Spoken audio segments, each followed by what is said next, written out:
dipersembahkan oleh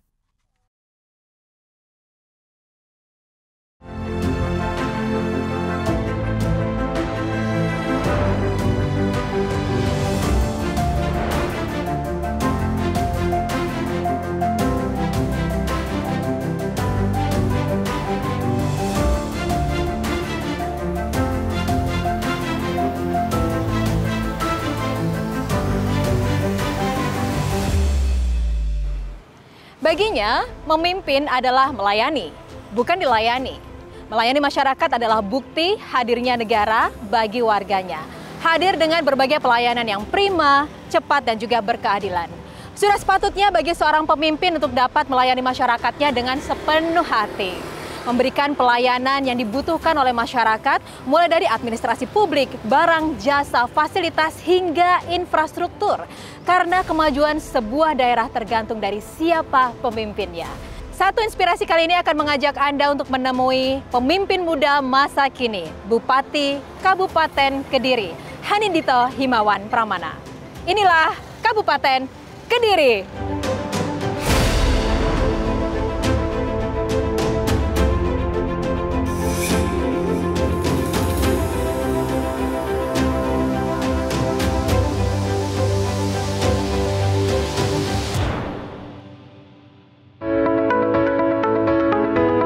Bupati Kediri Hanindito Himawan Pramana merupakan salah satu sosok pejabat muda yang paling berpengaruh dan berprestasi.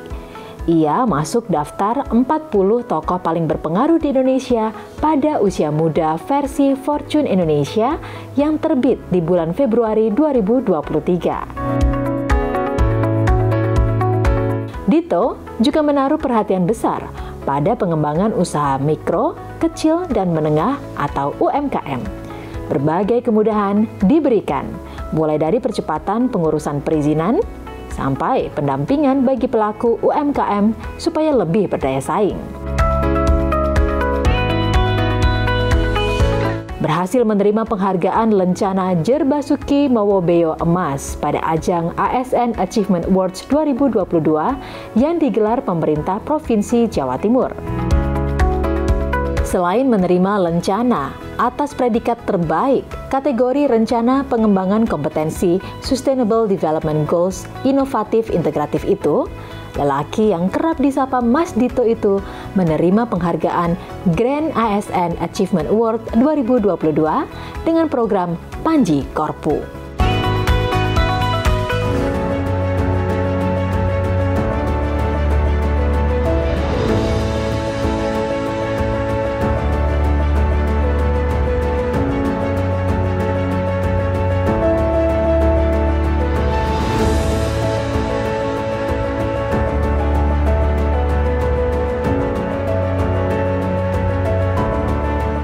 Kritiknya saya anggap itu kritik yang baik, nanti akan ada hadiah dari saya.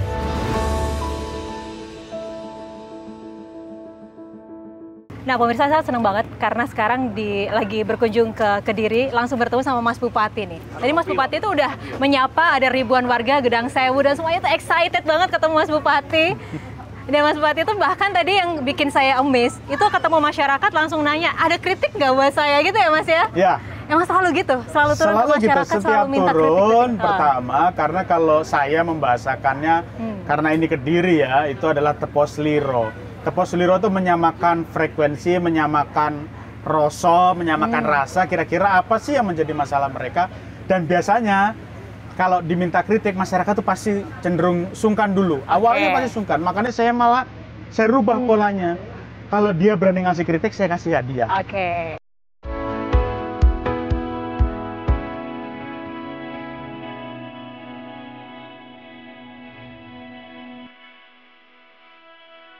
Meskipun masih terbilang muda dan baru memimpin Kabupaten Kediri dalam hitungan beberapa tahun saja, namun Hanindito Himawan Pramana atau yang biasa dipanggil Mas Bupati ini hadir dengan berbagai terobosannya. Salah satunya adalah dalam hal kepengurusan administrasi kependudukan satu hari saja. Dengan layanan publik yang prima ini pastinya bisa meningkatkan kepercayaan masyarakat terhadap pemerintahnya dan juga bisa meningkatkan partisipasi aktif masyarakat untuk mencapai tujuan pembangunannya.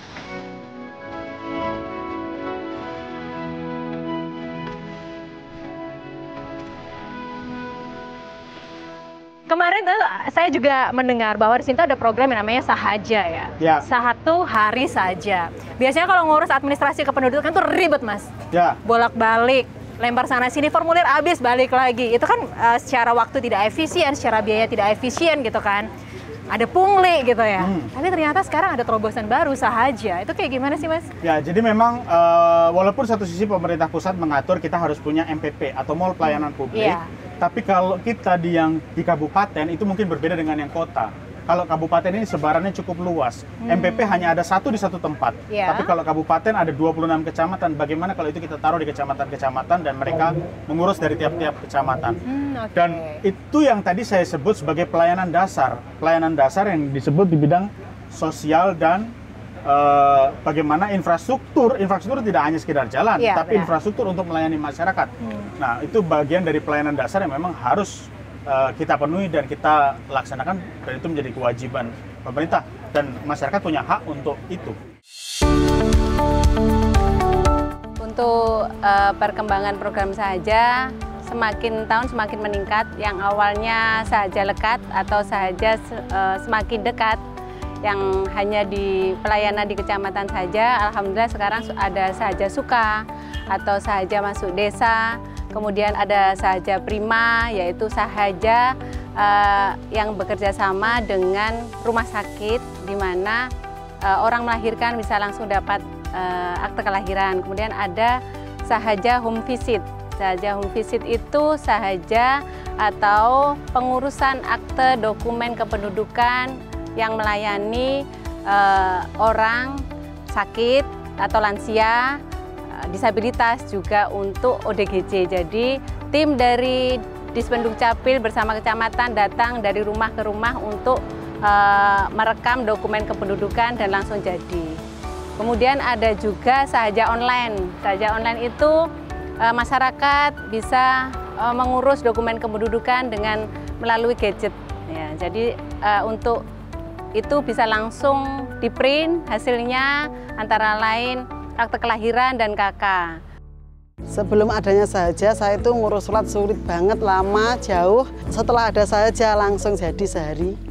Pagi daftar, siang sudah jadi. Alhamdulillah. Sangat membantu sekali, gratis, cepet banget. Dulu sebelum ada Sahaja itu sulit banget dan jauh dari sini. 1 minggu baru jadi. Kita sulit ke kendaraannya sini sana, dan dari sana selalu belangkonya habis, kayak apanya itu habis, jadi susah lah, ribet. Sekarang lebih cepat, 1 hari jadi, sangat membantu. Itu lama banget ya, urus ke muter-muter, lama jadinya gitu ya. Kalau sekarang itu ya langsung jadi, pagi daftar, siang udah jadi. Sekali lagi, yang saya apresiasi, ini bukan cuma program dalam bentuk wacana ya, tapi ternyata dalam Sahaja ini juga menjemput bola. Anak-anak usia 17 tahun Ya. yang belum punya KTP langsung didatangi Datangi ke di sekolah-sekolah ya Mas ya? sekolahnya. Langsung dibikinin KTP? Langsung direkam di situ, Direkam? cetak KTP di situ langsung. Oke, kemudian untuk mereka kaum disabilitas, lansia, ODGJ begitu ya, Betul. yang kemungkinan besar di wilayah lain susah nih untuk dapat identitas kependudukan, langsung didatangi juga ya Mas ya? Ya. Bahkan pelayanannya tuh nggak cuma Senin sampai Jumat nih kalau Mas. Mungkin yang ikut Mas capek juga, ini sampai Sabtu juga harus kerja ya. Iya, makanya nih Pak Kades jangan lupa ya, kerja sampai Sabtu Pak Kades. Tapi kalau Kades-Kades ini di Kediri, alhamdulillah kerja sampai Minggu. Wah. Sama kayak saya, ngikutin saya sudah. Untuk Sahaja Sabtu Ceria itu layanan yang dilakukan pada hari Sabtu, yang biasanya layanan hanya dibuka Senin sampai Jumat. Untuk Kabupaten Kediri, kita membuka layanan dokumen kependudukan hari Sabtu dan tanpa antri, bisa langsung dilayani pada saat itu juga.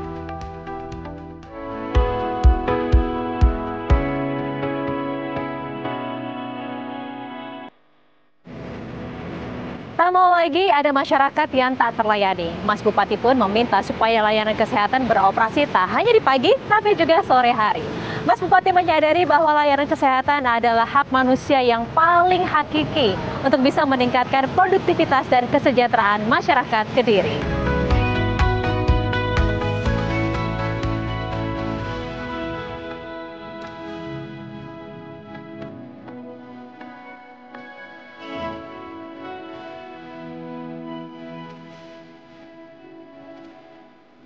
Luar biasa, Mas. Yang menarik juga, ini banyak sekali loh penghargaan yang diperoleh Kabupaten Kediri. Ya. Kan Mas ini baru memimpin 3 tahun setengah ya, kurang lebih. 1 tahun setengahnya kepotong pandemi lagi ya, gitu kan. 2 tahun lah yang terhitungnya efektif. Ternyata penghargaannya banyak banget. Salah satunya UHC kemarin, Universal Health Coverage gitu ya. Kalau saya nggak salah nih Mas, kalau saya salah tolong dikoreksi. Tahun 2021 awal menjabat ya, itu UHC-nya 71%. Betul. Terus habis itu naik 72. Oke, naik sedikit ya. Tapi sekarang itu sudah 96 loh. Hampir 100% UHC. Jadi universal health coverage atau jaminan kesehatan terhadap 96% warga itu sebenarnya memotong APBD kita cukup besar sekali. Kurang lebih dana yang harus kita keluarkan 60 miliar kalau saya tidak salah secara rinci. Rincinya saya lupa, tapi 60 miliar range-nya. Itu angka yang besar sekali. Tapi bahwa tadi balik lagi ke pelayanan dasar. Kesehatan adalah bagian dari pelayanan dasar dan setiap masyarakat punya hak untuk itu. Nah, kalau saya apakah itu dianggap sebagai sebuah penghargaan? Saya rasa ya alhamdulillah, tapi yang paling penting adalah manfaatnya di masyarakat. Nah, sampai dengan hari ini apakah masih ada persoalan terkait UHC? Alhamdulillah tidak ada. Cuman memang kita perlu mempersiapkan rumah sakit dan puskesmas yang ada untuk menjadi puskesmas rawat inap. Jadi tidak hanya rumah sakit. Ini kita kita sudah membuat desain dan sudah mulai akan pengerjaan. Ada di 12 titik puskesmas yang akan kita perbaiki. Karena apa? Selama ini fokusnya kita bangun rumah sakit besar. Jangan lupa bahwa masyarakat itu masih punya kebiasaan untuk datang ke puskesmas. Jadi itu bagian dari tadi komitmen kita di bidang kesehatan. Iya, itu jadi meningkatkan fasilitas pelayanan juga ya Mas ya. Ini juga ada Polisore ya Mas? Polisore. Mereka tuh kalau kita ngobrol seneng banget karena biasanya kalau misalkan harus mengantar anak harus bolos kerja gitu ya. Orang yang kerja. Tapi ternyata maturun ya Pak. Maturun Pak. Ternyata akhirnya dengan Polisore itu nggak perlu bolos, bisa nganterin anaknya juga berobat gitu. Itu terobosannya kok kepikiran sih Mas bikin itu gitu? Jadi sederhananya begini. Pada saat saya istri saya hamil anak kedua, saya harus datang ke rumah sakit itu pagi. Karena memang bukanya pagi. Saya harus datang ke rumah sakit pagi. Benar. Setelah itu saya amati di rumah sakit bahwa ternyata orang itu dalam antara jam 7 sampai dengan jam 4 atau jam 3 sore mereka bekerja punya kegiatan masing-masing. Akhirnya saya putuskan puskesmas dan rumah sakit umum daerah wajib melakukan Polisore untuk apa? Untuk melayani mereka yang bekerja di siang hari. Sederhana, hanya sesederhana itu. Saya kira dari masyarakat pun sudah tahu bahwa sekarang ada perbedaan pelayanan selain daripada pagi kita juga buka di Polisore. Sejak adanya Polisore pun ada peningkatan jumlah pengunjung terutama di Polisore. Dokter pun kita ada 3, dokter umumnya, dokter giginya juga ada. Untuk lab lengkapnya juga kita sudah melayani selengkap mungkin. Dan dalam hal pelayanan untuk penyakit menular dan tidak menular, itu sudah dokter tersendiri. Selain di poli pagi, Polisore itu sangat bermanfaat bagi mereka-mereka terutama yang sakit membutuhkan kedaruratan. Itu sangat bermanfaat sekali. Kayak saya yang bekerja kayak gini, yang pulangnya siang jam 2 atau jam 3 gitu, semenjak ada Polisore itu enak bisa periksa di sore hari. Saya sebagai ibu bekerja bisa merasakan manfaatnya. Sebelum ada Polisore, ya bolos sekolah atau izin sekolah biar bisa periksa ke puskesmas. Di sini pelayanan kesehatan itu memang menjadi target utama kita. Bahkan di APBD kita itu 32% itu kita gunakan untuk pelayanan kesehatan. Mulai dari posyandu dan stunting dan sebagainya. Salah satu target kita karena kesehatan, saya bekerja sama dengan Puskesmas dan Bidan Desa, akhirnya kami membuat inovasi. Nah, inovasi kami adalah pelayanan Polindes ini sampai jam 5 sore. Kenapa itu kita terapkan? Karena di sini adalah daerah urban. semi perkotaan, banyak pekerja. Nah, akhirnya bagaimana kita bisa melayani maksimal bagi warga kalau kita tetap jam kantor. Nah, akhirnya kita inovasi, kita perpanjang durasi pelayanan sampai jam 5 sore.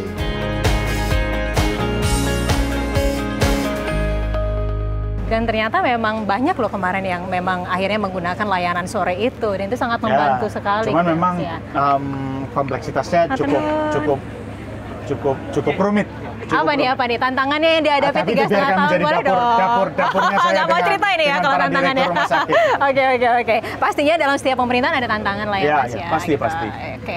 Kalau misalkan diberikan kepercayaan lagi nih oleh masyarakat, kira-kira what will you do nih, Mas? Yang pertama, melanjutkan yang sudah ada.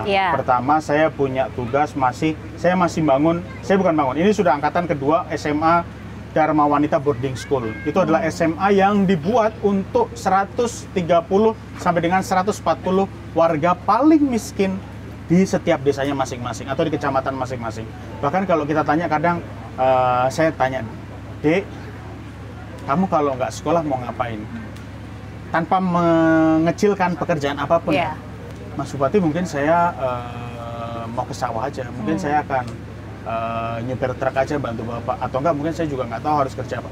Itu yang membuat saya akhirnya kita harus buat sekolah, kita biayai full, makan, minum, tidur semua karena itu boarding school, itu kita lakukan. Jadi menuntaskan itu. Belum lagi infrastruktur, saya masih punya PR, ruas tol Kediri Kertosono yang menghubungkan nanti dari Surabaya langsung keluar ke bandara, lalu dari bandara atau dari Kediri ke Tulungagung. Belum lagi nanti PR yang masih harus diselesaikan adalah pasar. Pasar baru selesai satu, karena dalam 2 tahun kita menyelesaikan satu pasar, Pasar Wates. Masih ada Pasar Ngadiluwe, Pasar Ngurah, Pasar Bendo. Pasar Bendo sudah, Pasar Kandangan, Pasar Pare, Pamenang, Indo. Ini masih banyak PR-nya. Belum lagi nanti bagaimana kita bicara soal pariwisata yang nanti harus kita genjot. Karena setelah ini mulai recovery, masyarakat sudah mulai bangkit. Tentunya di kebangkitan itu saya harus akui UMKM kabupaten ini sangat luar biasa. Salah satu penyumbang devisa, salah satu penyumbang pendapatan kita juga salah satunya adalah dari sektor UMKM. Karena UMKM hari ini saya bisa katakan itulah pahlawan kebangkitan pasca COVID hari ini. Nah, maka tugas saya rasa kemarin saya itu masih ada 17 yang harus saya selesaikan lagi. Jadi nggak akan selesai kalau saya sampaikan di sini. Kalau cuma sampai 3,5 tahun nggak cukup lah ya, Mas ya, gitu ya. Ya, bukan soal cukup nggak cukup. Saya kembalikan itu kepada masyarakat, apakah masih percaya dengan saya atau tidak.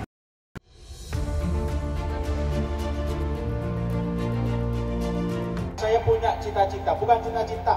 Ini tinggal satu langkah lagi tercapai. 2025 akhir, insya Allah Kabupaten Kediri tuntas PTSL, tidak hanya Gedang Sewu.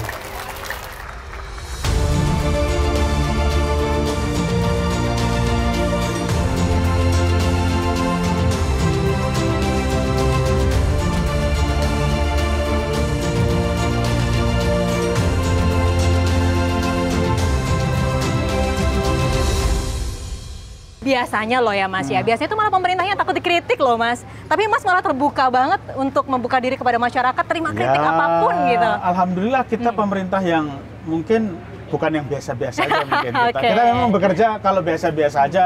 Saya rasa tantangan zaman begini nggak mungkin kita harus kerja biasa-biasa aja, nggak bisa. Kita mau punya bandara, kita mau punya jalan tol, kita masih punya tanggungan masyarakat yang hari ini stunting kita masih di angka 7,sekian % dan sebagainya. Jadi kita nggak bisa kerja biasa-biasa Tapi apa manfaat kritik dari masyarakat untuk bagaimana cara Mas memimpin Kabupaten Kediri ini? Yang pertama kan kritik paling sederhana, nih sebelah kanan saya ini para kades-kades ini juga tahu nih.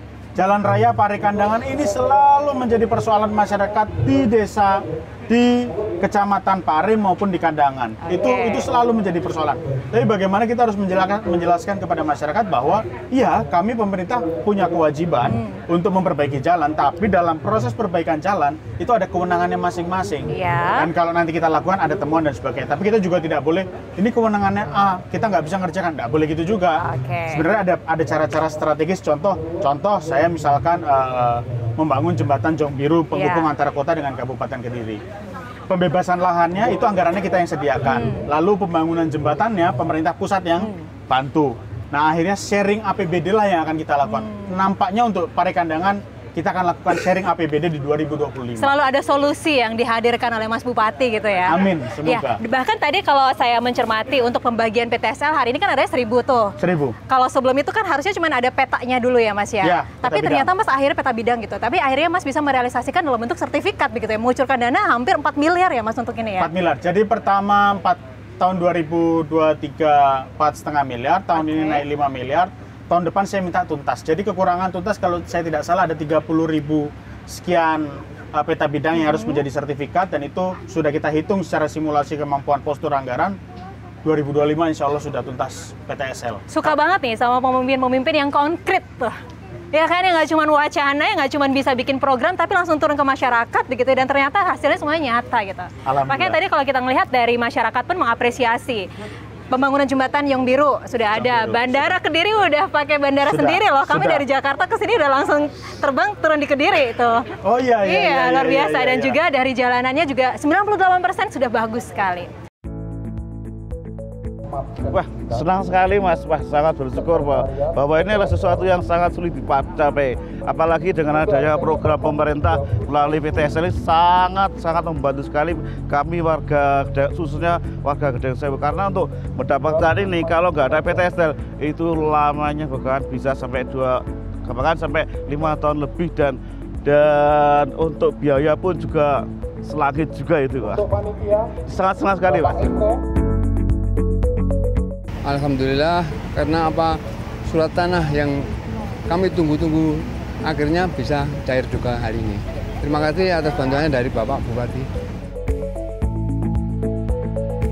Perasaan aku ya seneng, alhamdulillah lega udah dapat sertifikat. Karena nunggunya juga lumayan lama. Sertifikatnya gratis, aku dapat dari Bupati Kediri ya. Pemimpinnya masih muda ya, pastinya energinya besar sekali gitu ya, sangat semangat, sangat visioner. Tapi program-program unggulan yang lainnya apa lagi nih Mas? Yang pertama memang dalam kita membangun sebuah program itu dasar dulu kita lihat pelayanan dasar yang sudah diatur oleh pemerintah dan sudah disepakati bersama. Pendidikan, kesehatan, infrastruktur, dan sosial. 4 pilar ini kalau sudah clear, baru kita bicara yang lain. Ada pariwisata, ada pertanian, dan sebagainya. Tapi bahwa kok Kediri hari ini komoditas utamanya adalah sektor pertanian, iya. Jadi kita fokus utama pendidikan, kesehatan, infrastruktur, sosial, dan pertanian. 5 itu yang akan menjadi prioritas utama. Walaupun di luar itu ada beberapa program, contoh sederhana. Di sini ada guru yang namanya guru madin atau guru ngaji. Pendapatan per bulan mungkin hanya katakanlah ada yang 25.000 sampai dengan 50.000. Sekarang sudah kita berikan insentif per bulan 300.000, dan per 3 bulan mereka mendapat bayaran dirapel bayarnya, sekali bayar per 3 bulan. Jadi 900, kita mau naikkan lagi, ini penerima bantuan sudah 8.900, kita akan naikkan sampai ke 30.000. Supaya apa? Apapun ini yang mendidik moral bangsa ke depannya. Guru madin, dan tidak hanya guru ngaji ya, guru mingguan, guru artinya agama Katolik, Kristen, Hindu, dan agama-agama lainnya. Kita berikan semuanya secara merata. Karena apa? Kediri ini adalah salah satu daerah yang dianggap punya toleransi paling tinggi. Jadi kalau Mbak mau lihat, nanti memang bisa dicek secara data. Terutama kota Kediri itu adalah kota kita di kabupaten posisinya, tapi secara apapun kota dan Kediri itu borderless, dan kita dianggap sebagai daerah yang punya toleransi cukup tinggi walaupun mayoritas Muslim. Iya, itu menarik karena backbone-nya ya, dari tenaga pengajarnya dulu itu juga harus ditingkatkan kesejahteraannya. Betul. Jadi lebih loyal untuk mendidik anak-anak putra-putra bangsa ini ya Mas. Betul, ya? dan yang terkadang menjadi problem itu insentif hanya dinaikkan, tapi gurunya tidak diminta untuk mengupgrade kemampuannya. Kalau di sini gimana? Wajib. Seperti Bahkan kita apa? akan kerjasama dengan tahun 2025-2026 kita kerjasama dengan Western Australian University dan College. Kita akan kirim guru kita ke sana dan guru mereka ke sini. Wah, luar biasa. Ini Bapak-bapak senang semua ya sama program-programnya ya. Membawa masyarakat Kediri jauh lebih maju. Ini bukan cuma sekedar jalan Mas, tapi loncat lari gitu ya Kediri ya. Ya memang itu yang harus kita lakukan.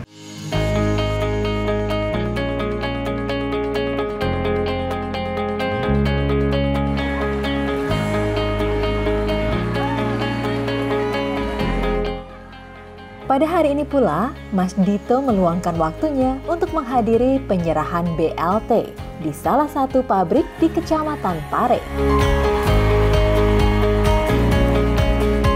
Terlihat sekali jika kedekatan Mas Dito dengan warga Kediri sangatlah erat. Begitu tiba di dalam pabrik, Mas Dito langsung disambut oleh seluruh karyawan pabrik yang antusias ingin menyalami dan berfoto bersama sosok bupati kesayangan mereka ini. Mas suka ngopi-ngopi tempat kayak gini, Mas? Ya memang biasanya seperti ini. Artinya setiap turun ke masyarakat, ya Kediri ini kan sederhana, selalu ada kopi. Boleh dong Mas sambil ngopi kita, Mas? Boleh ya, Bapak-bapak minum ya. Yang nggak pernah lupa dari Kediri adalah selalu ada tahu di setiap ngopi. Tahu hangat ya Mas ya? Iya, saya makan tahunya dulu.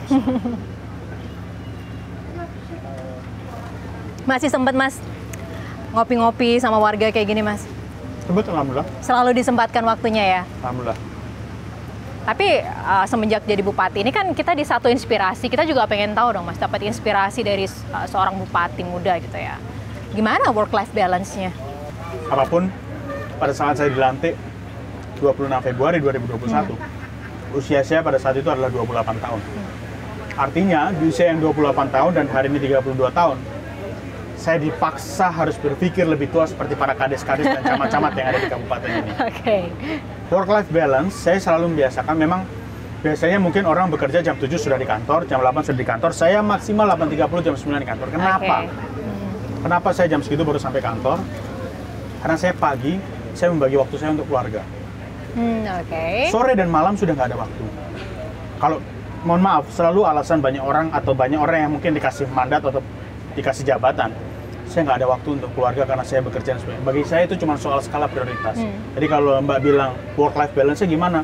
Pagi saya selalu dengan keluarga, sore saya pasti bekerja, siang sampai sore pasti bekerja, sore biasanya sempatkan waktu olahraga sebentar, setelah itu lanjut sampai malam. Makanya kalau diantara saya di sini dengan teman-teman yang ada di sini, kalau mau tidur pagi-pagian, saya pasti paling pagi tidur ya. Karena kebiasaan saya tidur jam 2, jam 3 tidur, jam 6, setengah 7 sudah bangun, jam 5 udah bangun. Tapi itu penting Mas untuk bisa memilih seorang pemimpin yang bisa mengseimbangkan work-life balance ya. Karena pemikirannya akan pasti lebih balance dalam melihat berbagai hal, berbagai persoalan itu dia akan balance gitu. Seperti itu. Karena kalau nggak bisa bagi waktu dengan keluarga, nggak bisa bagi waktu antara olahraga, mental health juga akan menjadi isu. Iya, karena tekanannya luar biasa sekali. Karena itu Mas juga memberikan perhatian lebih dalam pembangunan stadion ya. Jadi untuk olahraga juga digenjot gitu ya untuk kesehatan masyarakat. Oke Mas, 2 pertanyaan terakhir saya. Oke. Definisikan Kediri dalam waktu singkat nih Mas. 3 kata mungkin? Kediri dalam waktu singkat. Adem, ayam, tentrem. Oke, itu ya masih harapan semuanya ya Mas ya. Oke, harapan terdepan, harapan ke depan untuk Kabupaten Kediri. Harapan ke depannya untuk kabupaten tertua, salah satu kabupaten tertua di Indonesia ini, yang pertama adalah kita punya sesuatu yang tidak dimiliki oleh banyak kota kabupaten. Kita punya bandara, kita punya jalan tol, kita sedang membangun beberapa hotel untuk meningkatkan PAD kita juga, dan itu nanti bagi hasil dengan pemerintah. Saya berharap konsep dari Sudirman Raya, Surabaya Raya, Kediri Raya, dan Malang Raya ini bisa terwujud. Surabaya Raya sudah jadi, ada Surabaya, ada Gresik, Sidoarjo, itu bagian dari Surabaya Raya. Malang Raya juga sudah terbentuk, ada Kota Batu, ada Kota Malang, dan ada Malang sendiri. Kediri Raya ini belum terbentuk sampai dengan hari ini. Dan saya harap Kediri bisa terbentuk, Kediri Raya bisa terbentuk dan menjadi epicentrum baru di Jawa Timur. Itu harapan saya ke depan. Amin ya Rabbal Alamin. Mas, semoga terus bisa menjadi pemimpin dan juga pelayan masyarakat ya Mas ya. Amin, amin. Semoga terus low profile seperti ini. Sehat dan sukses selalu ya Mas ya. Anindita Himawan Pramana, terima kasih sudah bergabung bersama Satu Inspirasi. Tos dong Mas. Sukses ya Mas. Matur suwun, Mbak.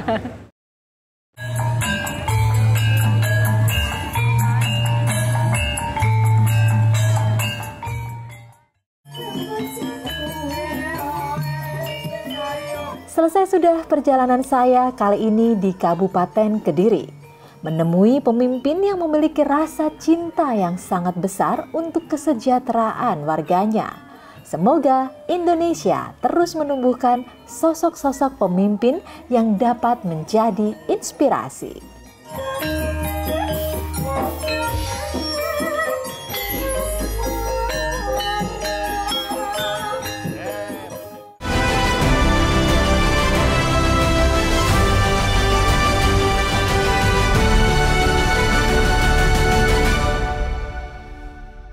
dipersembahkan oleh